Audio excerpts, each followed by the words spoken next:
మంచి మీ జీవితంలో మిమ్మల్ని ఆశీర్వాదకరంగా ఉండాలని భార్యగా భర్తల మధ్య ప్రేమ ఉంది. దేవుని వల్లే ఈ ప్రేమ జరుగుతుంది. కానీ స్తోత్రమయ స్తోత్రమయ స్తోత్రమయ స్తోత్రమయ స్తోత్రమయ స్తోత్రం. ఇరువురి మధ్య ప్రేమ ఉండాలంటే దేవుడిగా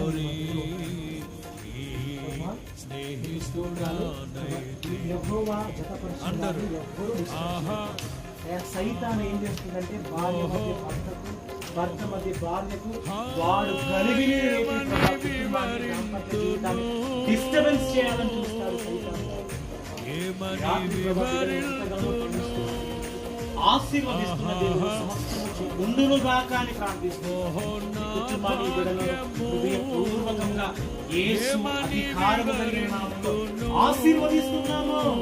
యేసు సర్వశక్తి కలిగిన నామములో దీవిస్తూ ఉంచుండగా ప్రభువా, ఆ దీవెన కుటుంబంలో కలిగి సమాధానం